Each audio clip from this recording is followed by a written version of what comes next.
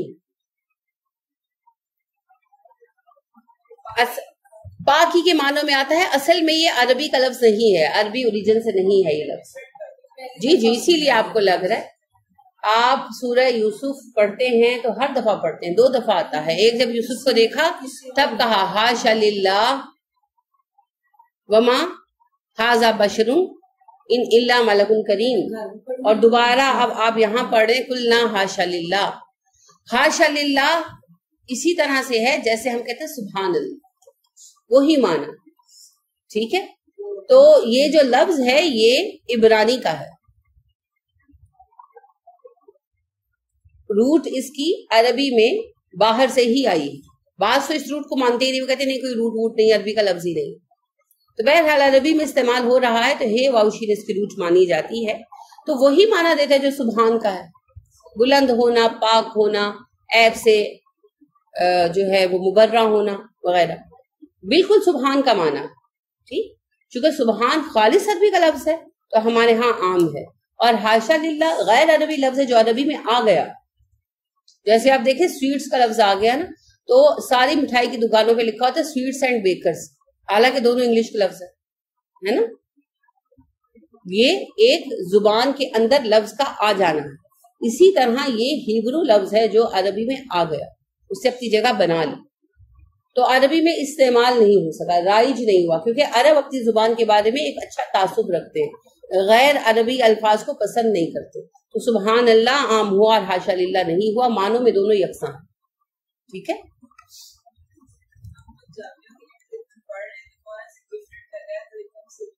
بالکل بالکل, عربی میں یہ خوبی ہے, عربی میں یہ خوبی ہے.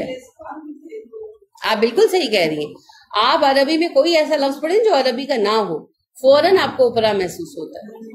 آپ کو صرف عربی کی تاثیر تھوڑی سی سمجھ آنے لگے نا, اور قرآن پڑھنے والا کو آتی ہے تو فوراً پتہ چلتا ہے. تو عربوں کو تو چبھ جاتا ہے نا, عربوں کو تو چبھ جاتا ہے, اور یہ بڑی اچھی خوبی ہے. ہم لوگوں میں نہیں ہے نا یہ خوبی, ہم اپنی زبان کے معاملے میں متصب نہیں ہے پازیٹیو, تو لہٰذا ہم ہر لفظ کو اردو میں ڈال دیتے ہیں اور اردو کا ہم نے ستیہ ناش کر دیا. لہٰذا اردو انگلش مل کر ایک منگلش سی بن گئی ہے, اور جہلا کی زبان ہے جو ہمارے بچے بولتے ہیں, وہ چیئر تو اٹھا لاؤ, کیا بے وقوفانہ بات. تو اسی طرح وہ ڈور کلوز کر دو,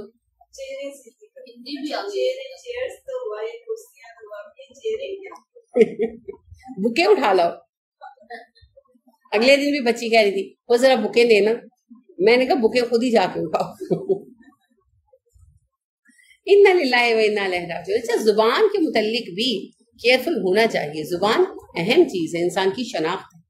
اور نبی کریم صلی اللہ علیہ وسلم کہا کرتے تھے کہ میں تم سب سے زیادہ فصیح ہوں. انا افصح العرب، میں عرب میں سب سے زیادہ فصیح ہوں، کیونکہ میرا قبیلہ قریش اور میری زبان بنو سعد کی زبان. اور اللہ نے بھی قرآن کی زبان کی تعریف کر کے کہا کہ ہم نے اسے نحن نزلناہ فی عربی مبین، ہم نے اسے عربی مبین میں اتارا ہے. تو زبان کی تعریف کی. تو زبان کا پیور ہونا، خالص ہونا خوبی ہے. تو اس خوبی کو بچوں میں لانا چاہیے. انگلش سکھائیں، مگر انگلش کے ایک علیحدہ زبان سکھائیں، اور اردو کے ایک علیحدہ زبان سکھائیں، اور پنجابی بھی سکھائیں. پنجابی بڑی اچھی زبان ہے. پنجابی بولیں تو ہمیں شرم آتی ہے، ہمارے بچے پنجابی بولتے ہیں. کیوں؟ پنجاب میں پیدا نہیں ہوئے. سکھائیں اپنی زبانیں. زبانوں میں کیا ہے؟ ہر زبان خوبصورتی والی. ٹھیک ہے، اللہ کی نشانیوں میں سے ہے زبانوں کا فرق. تو یہ ملغوبہ سا جو ہم نے تیار کرتے ہیں نا اردو انگلش کا، یہ بڑا غلط طریقہ ہے. خیر، تو حاشا للہ، سبحان اللہ کا غیر عربی ورژن ہے جسے عرب استعمال نہیں کرتے کوئی خاص خصوصیت سے. معنی وہی ہے.